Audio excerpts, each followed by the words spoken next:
Daredevil was never gone. After years of waiting, after cancellations, rewrites, and a full creative overhaul, Daredevil is finally back. And for the first time since the Netflix era, it actually feels like he never left. Because Daredevil Born Again Season 2 might be the version of the show that we were supposed to get all along. Daredevil Born Again Season 2 is here, and we're about to go for the ride of our lives. Because when Daredevil works, you don't just see it, you feel it. You feel it in the weight of every punch, every hit, every second Matt is on his feet when he really shouldn't be. And that's where Daredevil Born Again Season 2 is already starting to prove itself. Daredevil didn't invent grounded action, but it perfected it. We've had films like Oldboy and The Raid, projects that redefine what choreography could look like, but when Daredevil hit Netflix, something changed forever. It wasn't just the fights, it was the feeling of them. Every hit mattered, every fall hurt, every hallway fight felt like a war zone. Philip Severa, Chris Brewster, and their teams didn't just choreograph action, they made you feel exhaustion, desperation, and survival. After Season 1, you could see the ripple effect everywhere. Projects like Atomic Blonde, countless movies and shows after that, all started chasing the same energy, the raw, brutal, and grounded style.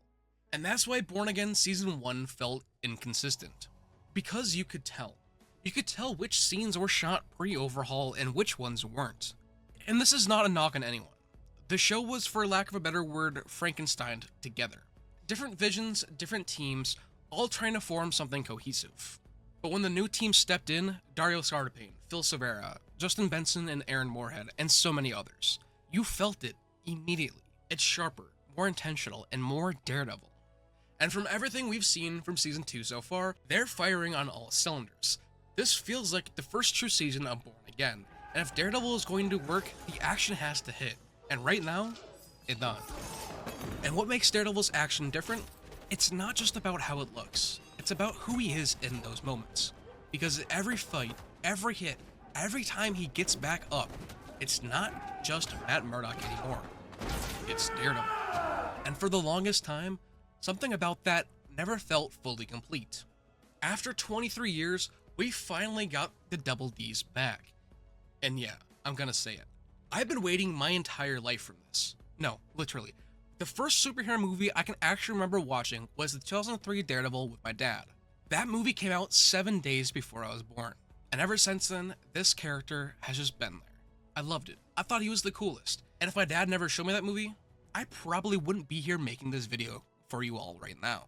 I wouldn't have this channel. I wouldn't have my connection to Marvel and superheroes as a whole. Hell, I wouldn't even have this guy tattooed on my frickin' arm. So when the Netflix show finally gave us Daredevil in his suit, it was incredible, but a few things felt off. It was almost perfect, the writing, the action, and the performances, but the suit felt incomplete. Where were the Double Ds? And for years, they just weren't there. Not in Season 2, not in The Defenders, and not even in Season 3. We didn't even really see that full version of Daredevil again until much later, and even then, it still wasn't complete. Until March 22nd, 2025. That's when we saw the suit, the symbol, the identity. And now, it's everywhere. It started with set photos, and now it's in all the promos and marketing for the season. They know what this means. They know what the fans want, and for the first time in a long time, it actually feels like we've won. Is it perfect? No. But it's a massive step in the right direction, just like when they changed the original cowl. Now just give me those red Muay Thai ropes, and it'll be peak. The suit is finally complete. The symbol is there, the identity is there. This is how the world should see Daredevil. But what truly makes the character unique has never been about how he looks. It's how he sees the world around him, his world on fire. One of the most underrated parts of Daredevil has always been how he sees the world. And in Born Again's finale, we got a glimpse of that once again. Young Matt's world on fire. But this time, it's different. Blue, green, red, pink, wavelengths, movement, life. This is the best visual representation of Daredevil's radar sense that we've ever gotten. It's ripped right out of the comics. And it finally feels like the show is embracing that side of the character without losing its grounded tone. And Vincent and Moorhead, they get it. Their use of color isn't just random, it's storytelling. Red for Matt, blue for Bullseye, it is not just visual, it's psychological. The Defenders played with color, sure, but this refines it, it evolves it, and it makes the world feel alive again. Because one of the biggest issues after the Netflix era was how flat everything started to look. Gray, washed out, and green screen filled. But Daredevil was never supposed to feel safe. It was supposed to feel heightened, stylized and intentional, almost otherworldly while staying extremely grounded. And if Season 2 fully leans into that again, we're in a very, very good place. Maybe even the right place. Or at least, it looks like it is. Because for as much as Daredevil Born Again is starting to get right, there is still a piece of Daredevil that feels missing. It's not the suit, it's not the action, it is something deeper than that. Daredevil doesn't work without faith. Not just his belief in justice, but faith. And Born Again Season 1 barely touched it. We see Matt pray to Foggy, we see him standing outside of a church. But that's it. Where's Father Lantham? Oh yeah, that's right. Where's Matt confessing for his sins? Where's Matt's guilt about Foggy? Hell, where's Maggie? After Season 3, one of the most important people in Matt's life just disappears. And that absence is felt. Because Matt's faith isn't a background detail, it's the foundation of his character. It's what holds him back and it's what pushes him forward. It's the reason he doesn't cross that no-killing line. And Season 2 has the perfect opportunity to bring that back. With Fisk hunting vigilantes. With Matt and Karen potentially in hiding. The church could very easily become more than just symbolism. It could become their sanctuary. A place to regroup, to heal, to question. And Maggie, she very well could be at the center of it and the key to all of it. The person who reminds Matt who he is when he starts to lose himself again. Because that's Daredevil. A man constantly caught between justice and damnation. Because at the end of the day, faith can guide Matt, but it cannot carry the weight for him. Not anymore. Not with Fisk rising. Not with his control and New York's finest rising against vigilantes like him. Not after everything he's already lost. At some point, Matt Murdock is going to need a little more than faith. He said it himself. We need an army. And there is no way that ending in Season 1 was the full picture. Because now, Jessica Jones is back, and that alone changes everything. Christian Ritter returning after all these years is not just fan service. It's a statement. These characters still matter, and if Jessica Jones is here, it's only a matter of time before we see Luke Cage, Danny Rand, Misty Knight, Colleen Wynn, Brett Mahoney. Oh shit, look at that, Mahoney's back. Let's bring them all back, because that's what made the Netflix era so special.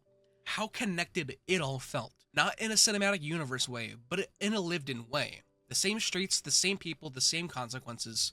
People like Turk Bennett, who is the main piece of continuity between all of the shows. We could also talk about Hogarth, Benowitz, Chow, Rand Corporation, or even The Hand. It all mattered. And Born Again Season 1 only gave us crumbs of that. But in Season 2, this is the moment where we should fully commit to that. Because Daredevil isn't going to be able to stand alone. At least not anymore. And yeah, seeing all of them come back, fighting together again, taking back the city from Fisk, that's what we want. That's the payoff. But even with an army, even with people at his side, none of that fixes the real problem, because Daredevil has never been about fighting villains. It's about Matt Murdock, and the war he's fighting with himself. And this is what it all comes down to. Daredevil is a man at war with himself. Every night he puts on that suit, he's making a choice, to fight, to protect, to not cross that no-killing line. And some nights, he gets closer than he ever should. Foggy's death broke something in him. Dex knew that. That moment, that hesitation, that rage, that was the line. And the second that Dex laughed and tapped him on the shoulder, Matt crossed that line. And to be honest, that's still Daredevil. It's not perfection, it's struggle. Frank Castle said it best. You know you're one bad day away from being me. And Matt knows it. That voice in his head, it never goes away. It's gonna keep eating and eating and eating. There's no getting away with it, you understand? The guilt, the anger, the temptation. But the truth is, it would be easier for Matt to just end the threat, to make sure that Bullseye or anyone else would never hurt anyone again. But he doesn't. Because if Matt Murdock crosses that line, there isn't a coming back for him. That's what makes Matt different. That's what makes Matt Murdock Daredevil. Not the suit, not the action, the choice. The constant, painful, relentless choice to be better, even when every reason in the world is telling him not to. And maybe that's the point. Maybe Daredevil isn't supposed to have all the answers. Maybe he's not supposed to win every time. But no matter how many times he gets knocked down, how many times he almost crosses that line, he still gets back up. He still puts the suit on. he still chooses to be Daredevil. Daredevil has never been about winning. It's about getting back up. When every part of you is telling you to stay down, and maybe that's why this character has lasted as long as he has. Not because he's the strongest, the coolest, or has the most insane powers, but because he never stops fighting. If Daredevil Born Again Season 2 understands that, and truly understands it, then this won't be a return to form. It'll be something more. Something we've been waiting a long time for.